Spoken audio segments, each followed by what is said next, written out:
Beritakanlah firman, siap sedialah baik atau tidak baik waktunya. Shalom, puji Tuhan, berkat Tuhan, sehingga kita bisa ada lagi dalam renungan harian di hari ini. Firman Allah yang akan kita renungkan bersama di hari ini saya ambil dari Filipi pasal 1 ayat 27 sampai dengan ayatnya yang ke-30. Firman-Nya berkata demikian, hanya hendaklah hidupmu berpadanan dengan Injil Kristus, supaya apabila aku datang aku melihat, dan apabila aku tidak datang aku mendengar, bahwa kamu teguh berdiri dalam satu roh, dan sehati sejiwa berjuang untuk iman yang timbul dari berita Injil, dengan tiada digentarkan sedikit pun oleh lawanmu. Bagi mereka semuanya itu adalah tanda kebinasaan, tetapi bagi kamu tanda keselamatan, dan itu datangnya dari Allah. Sebab kepada kamu dikaruniakan bukan saja untuk percaya kepada Kristus, melainkan juga untuk menderita untuk Dia, dalam pergumulan yang sama seperti yang dahulu kamu lihat padaku, dan yang sekarang kamu dengar tentang aku. Demikian sabda firman-Nya hari ini, yang mengajar dan menasihati kita hidup berpadanan dengan Injil Kristus, hidup sesuai dengan Injil Kristus. Itu berarti bahwa sebagai umat, sebagai orang percaya, kita terus belajar, kita terus berusaha, kita terus berjuang, supaya hidup kita berpadanan dengan Injil Kristus, supaya hidup kita sesuai dengan Injil Kristus. Itu yang Tuhan kehendaki dalam hidup kita sebagai umat. Makanya dalam ayat 27, hanya hendaklah hidupmu berpadanan dengan Injil Kristus. Itulah nasihat Paulus kepada jemaat yang ada di Filipi, supaya hidup mereka berpadanan dengan Injil, hidup sesuai dengan Injil Kristus, dan itu juga nasihat firman Allah bagi kita di hari ini. Untuk apa kita hidup berpadanan dengan Injil? Supaya apabila aku datang aku melihat, dan apabila aku tidak datang aku mendengar. Jadi Tuhan mau, secara khusus Paulus mau, jemaat di Filipi hidup berpadanan dengan Injil. Supaya apabila dia datang, dia melihat, apabila tidak datang, dia mendengar. Bahwa kamu teguh berdiri dalam satu roh, dan sehati sejiwa berjuang untuk iman yang timbul dari berita Injil. Jadi mari kita terus belajar untuk kita hidup berpadanan, menyesuaikan cara hidup kita, sehingga cara hidup kita sesuai dengan Injil Kristus. Bagaimana cara hidup yang berpadanan dengan Injil Kristus? Bagaimana kelakuan, sikap hidup, pola hidup yang berpadanan dengan Injil Kristus? Setidaknya ada dua hal dalam nats ini. Yang pertama, dalam ayat 27 bagian B, dan apabila aku tidak datang aku mendengar, bahwa kamu teguh berdiri dalam satu roh, dan sehati sejiwa berjuang untuk iman yang timbul dari berita Injil. Kamu teguh berdiri dalam satu roh, dan sehati sejiwa berjuang untuk iman yang timbul dari berita Injil. Tuhan mau jemaat yang ada di Filipi pada waktu itu hidup berpadanan dengan Injil ketika mereka berdiri teguh dalam iman. Karena mereka mengalami godaan, mereka mengalami hambatan. Makanya dalam ayat 28, dengan tiada digentarkan sedikit pun oleh lawanmu.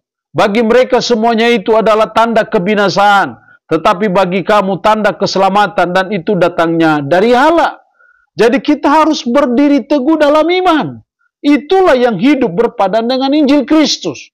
Kalau kita tidak teguh berdiri dalam iman, itu hidup yang tidak berpadan dengan Injil Kristus. Kita ada pada media sosial yang semakin canggih, kita mengalami hujatan-hujatan, hinaan-hinaan, kita mengalami serangan yang bertubi-tubi melalui media sosial. Tapi Tuhan mau supaya kita tetap berdiri teguh dalam Injil, berdiri teguh dalam iman, dengan tidak digentarkan sedikit pun oleh lawanmu. Walaupun mereka menganggap kita akan memperoleh kebinasaan, tetapi bagi kamu tanda keselamatan, dan itu datangnya dari Allah.